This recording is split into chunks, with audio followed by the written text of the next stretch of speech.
黄河长江不会倒流，这句话这两天在微博上成了一个边缘性的敏感词。什么是边缘性敏感词呢？就是你看有些有影响力的博主啊，他们如果写这句话，你点进去，有的呢是评论不见了，有的呢是转发键被没收了。这句话谁说的呢？李克强。李克强总理啊，这几天在深圳考察，他一方面呢去深圳呢邓小平的铜像那儿献了花篮，同时呢又去盐田港去考察。在盐田港的时候，他说啊，中国的开放还要继续往前推进，黄河长江不会倒流，盐田港的水也是会滔滔不绝，而且那么有些人就把这段话中间的黄河长江不会倒流单独截出来发在微博上，微博一看就很紧张啊，啥意思啊？是吧？就把这句话列为了边缘性的敏感词。其实李克强说这句话不是第一次啊，他在今年两会期间接受中外记者媒体采访的时候也说了这句话，就说了中国的改革开放会继续推进，不管遇到什么困难，黄河长江不会倒流。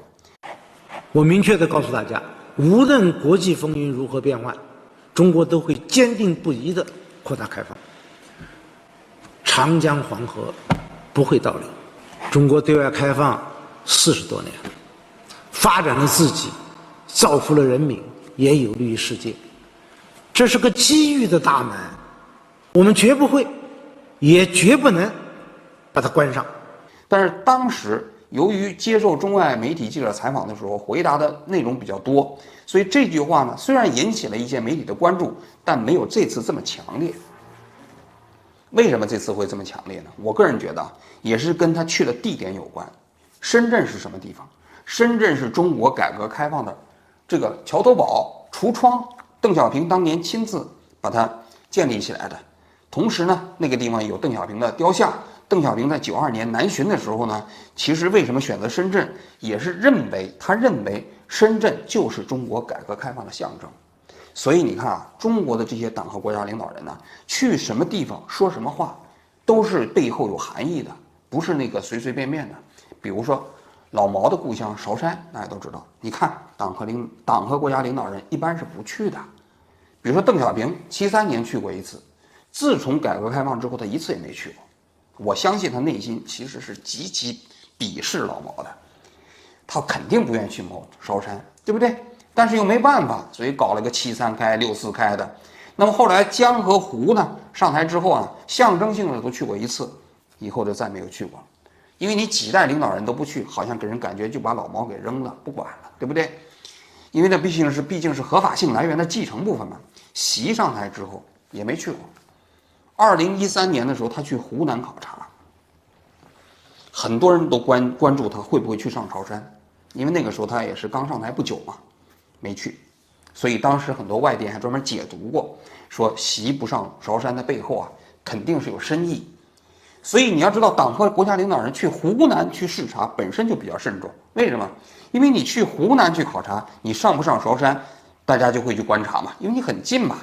你要去江苏考察，你不去韶山就很正常。但是如果你去了湖南，然后你不去韶山，就很容易让人联想到你这背后有什么深意。这一次，我认为李克强在深圳呢做这个讲话，肯定背后也有深意，并不是简简单单的随随便便说的一句话。一方面啊，一方面呢，李啊，今年到明年年初他就到任了，就该下台了。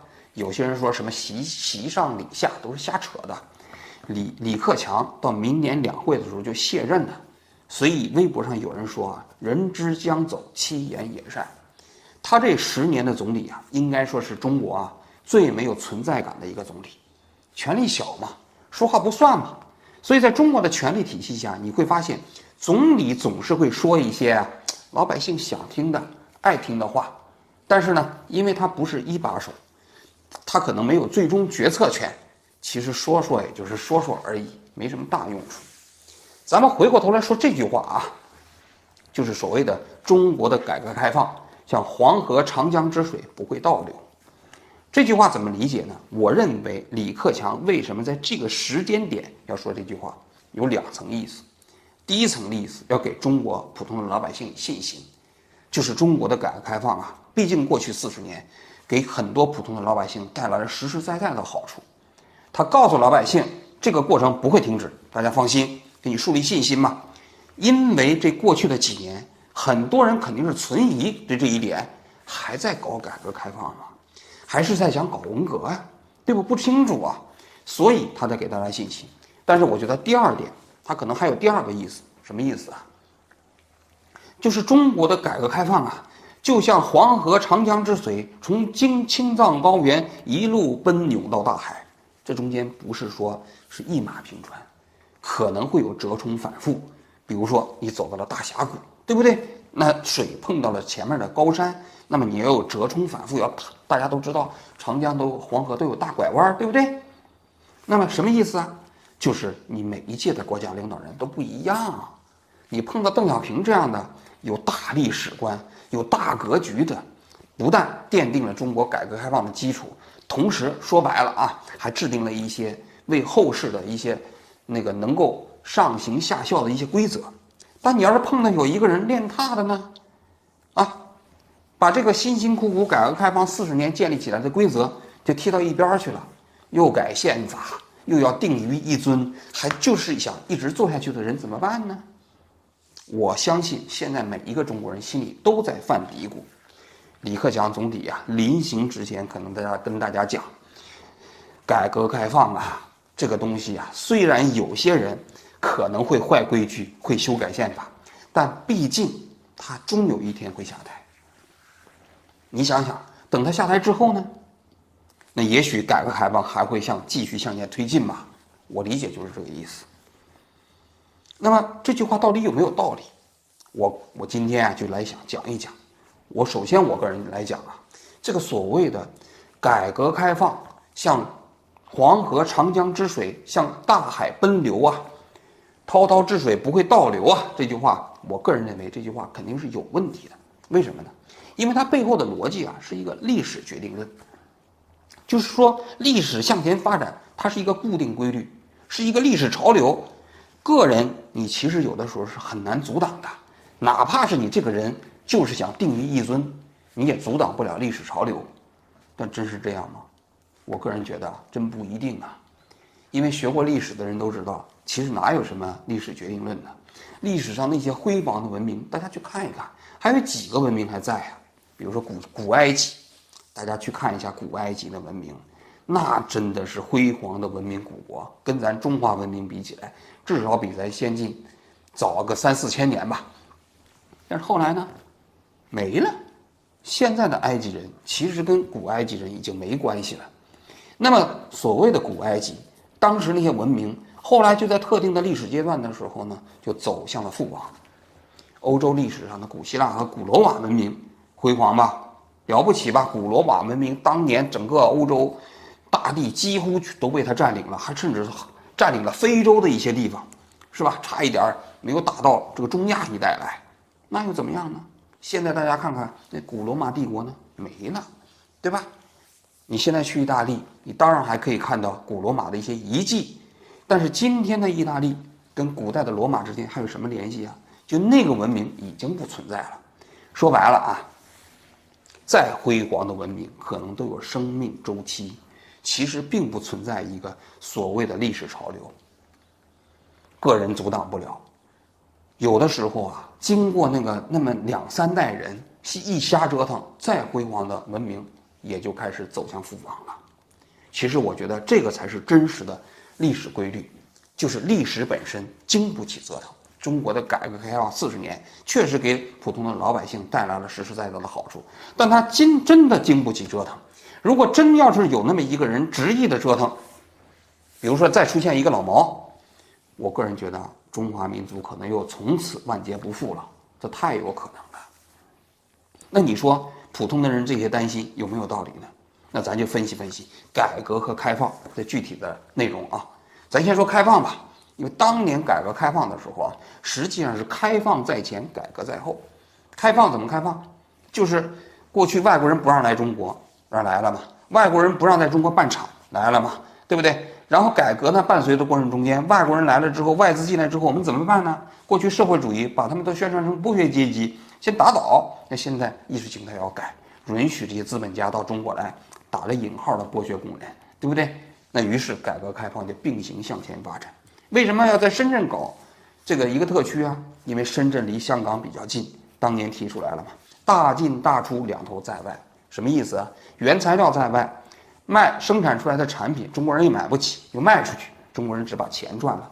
天然的历史优势就在那个地方建了深圳特区，所以深圳是中国改革开放的一个窗口嘛。那么在开放过程中间，我认为分为3个层次。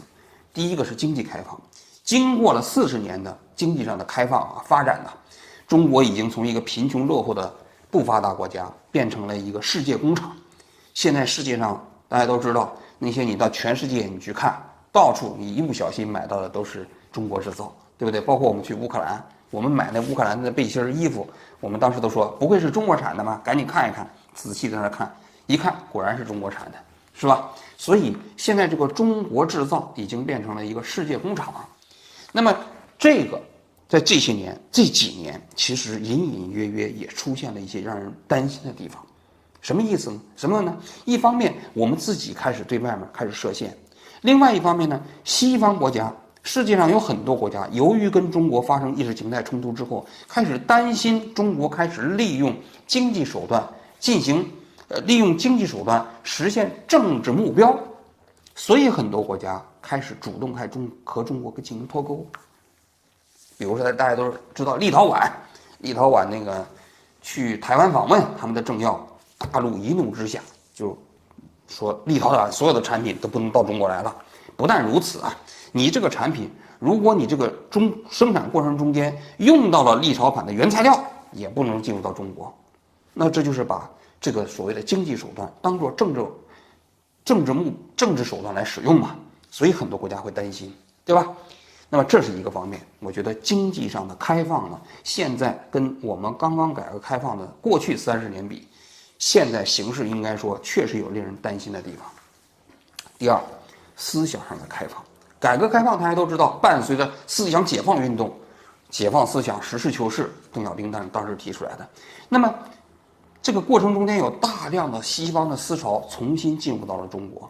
什么思潮？说句心里话，其实就是普世价值。那么那些共同的价值观进入到中国之后，对中国社会的影响，我认为是过去40年来中国社会发生天翻地覆的一个非常重要的原因。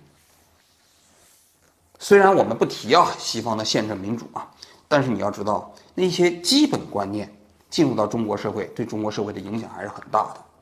那举个例子，你在法律上来讲，那过去我们就只有那么几部法律，但是改革开放之后也建立了物权法呀、民法呀这些法律。那这些法律说白了，你就只有一个标准，就是普世价值嘛。还有什么标准呢？没有其他标准了。你不承认这也是一个标准，比如说男女平权，你能不承认吗？比如说物权，因为物权所产生的处置、交易、收益的权利，全世界都一样，你能不承认吗？肯定是一样的。所以我觉得说这些观念进入到中国社会，对中国社会的深层结构的这种影响是巨大的。但是现在也发生了变化，比如说最近大家都知道，在网上流传着7部讲，哪7部讲呢？我给大家念念西方宪政民主、普世价值、新自由主义、公民社会、西方新闻观、历史虚无主义、2个质疑。这第72个质疑我查了半天，我也没查出来是什么内容但是前6个很清晰，什么这个西方宪政民主什么普世价值大家都知道，现在是绝对不能讲了。目的是什么？就是要跟西方的意识形态做斗争嘛。但是你想想，如果我们离开了西方的法治民主，离开了普世价值，那么中国呢，会回到哪儿去呢？会回到那个其实我们都不愿意看到那个时代。大家想一想，老毛那个时代，为什么他可以发动文化大革命？他为什么一个人疯狂，这个国家就不得不跟他一起疯狂？说白了就是权力没有约束嘛，没有监督嘛，没有限制嘛。那么如果对权力进行约束、进行监督、进行限制，这就是宪政民主不管你管它叫什么，它就是宪政民主。但是你想想，如果这些东西要不搞了，那么改革开放呢？其实这个开放过程中间的第二条也就慢慢不存在了。第三个方面就是这个人员方面的这种开放。过去外国人大家都知道啊，改革开放一开始的时候，外国人不能随便来中国。那随着改革开放，这个越来越自由了。但是现在你看啊，外国人去中国，中国人出国也变得越来越不方便了。当然了，你可以说这是疫情的影响，但是这究竟是不是一个长期化的政策，谁也不知道。谁知道呢？其实现在全世界各个国家生活已经基本正常了，只有中国现在还在过着那样一种近乎于与世隔绝的生活。那这种与世隔绝会不会继续，谁也不清楚。这是开放啊，我那个又快那个卡快没了，我换一下啊，各位稍等。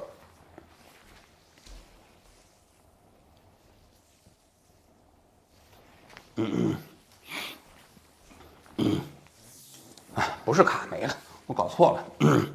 那回过头来，我们再说改革，改革朝哪儿改？大家都知道。那其实说白了，你改革的目标也是宪政民主嘛。应该说，我们改革开放之后啊，我们这个社会所蕴藏的那种活力，从经济上来讲是开放，从政治上来讲是放权，就是逐渐的政府放弃一些权利。把本该由社会上自己来管理的、自己来完成的部分，交由社会上自己来解决。然后呢，对政府过去那种绝对的权利进行一些约束和监督，这就是改革开放的逻辑嘛。但是现在看看，是不是在走回头路呢？那么现在你对政府还可以随便批评吗？批评的后果是什么？寻衅滋事啊，对不对？